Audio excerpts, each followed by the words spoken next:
over this landscape. And in a sense, this history, the story that we're telling, is of that being replayed over centuries and centuries.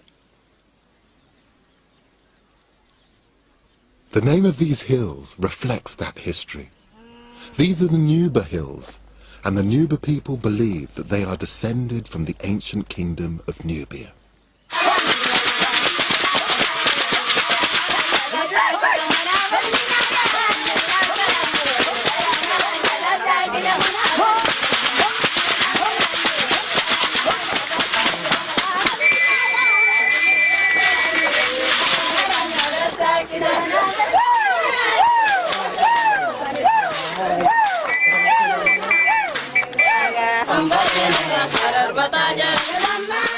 I've come here with Shaza Rahal, educated in Britain, but a member of a traditional ruling family here.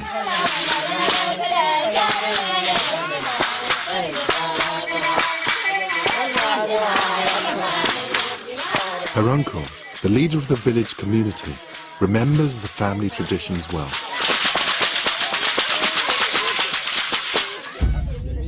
أنا اسمي محمود إبراهيم تولي.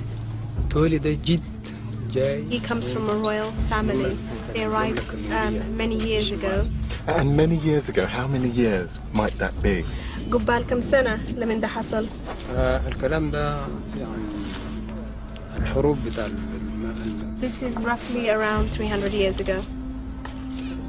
Their tradition says that they originally came from an area near Merowe, that ancient Nubian city, more than 500 miles away. I'm really keen to find out if there is a connection between the people of this region, the Nuba, and ancient of Nubia.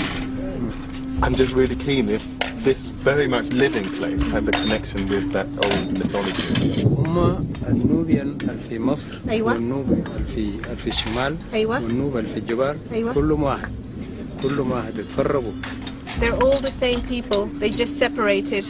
So there's some that stayed in Egypt, some some came to Sudan, and الباقي مشوا وين؟ الباقي فضلوا وين في مروي. في Merowe. The rest stayed in Merowe. The only difference between here and there, you will see, is the color of the skin. Really? But in terms of the language, it's the same. The traditions are the same.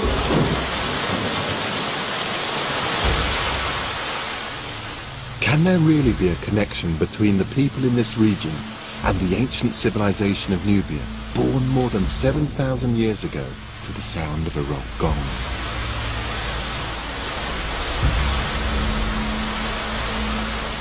The extraordinary thing is that although we're miles from ancient Nubian lands, there do seem to be some echoes of those far-off times. Today the young men still compete in what has become their most famous sport, wrestling.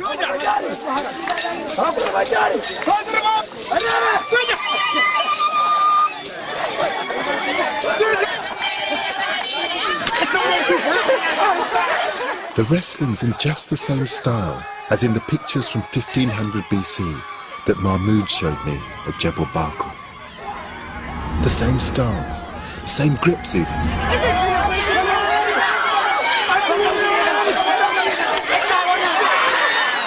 Can I finally get to grips with this ancient civilization I've been searching for? I have to have a go.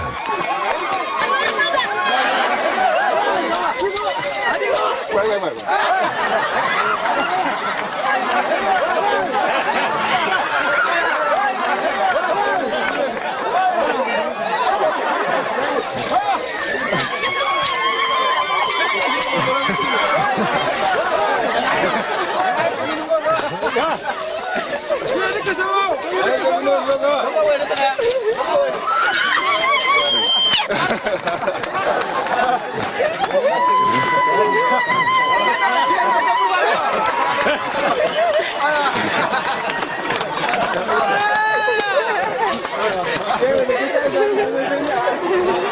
It's just amazing.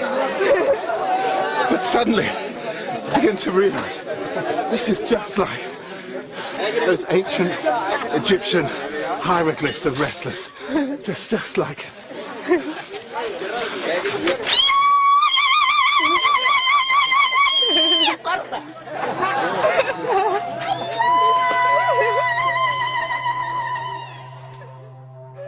Of course, the similarities in style of their wrestling may be a coincidence.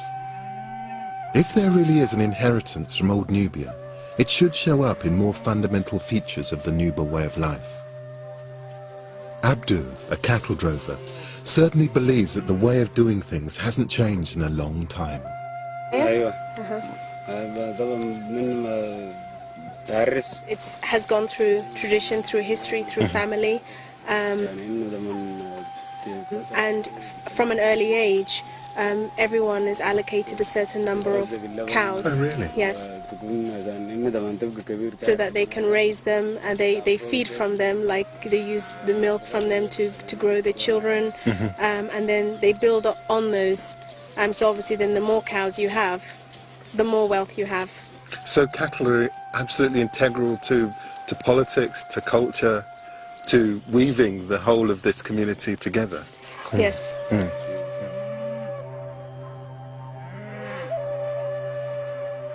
There are cattle cultures like this one, right across Africa, from here in the hills of Sudan down to KwaZulu in South Africa. And so many of them are connected to kingship. It's possible that many of these stories may have begun in ancient Nubia, right the way back to the rock art people and Kerma.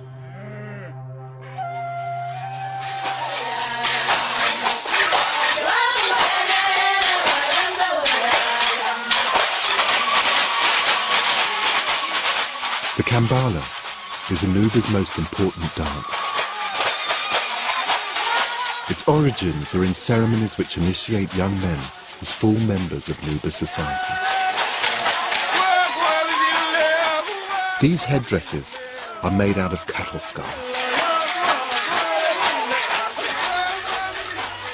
And I'm struck by something.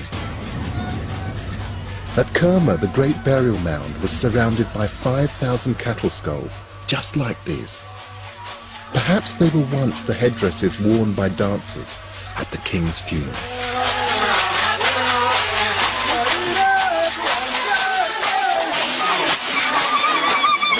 Who could fail to be convinced by this? I mean, this is those ancient Kerma cultures just brought to life. I mean, the cattle. I mean, you can just feel it. This is women singing about the cattle. This is men reliving those ancient traditions. This is absolutely everything that I've seen along the journey that made it alive in this incredible dance. Are these people the descendants of that ancient kingdom? There seems to be an inheritance expressed in traditions about cattle, about wrestling, and in legends about an ancient homeland. Beyond that, it's difficult to be certain of the links between the people of Nuba and those of ancient Nubia. But such a connection would only be icing on the cake. The most important thing is the weight of evidence we now have the existence of Nubia as a remarkable, long-lasting, and indigenous kingdom. Nubia wasn't a barbarian wasteland on the fringes of civilization, as the Egyptians and Romans would have us believe. It was a real power, which developed independently and rivaled the pharaohs, a place with a distinctive way of life. In the end, it became a victim of climate change. But I think that Nubian ideas of power, wealth, and kingship continue to resonate in modern Africa.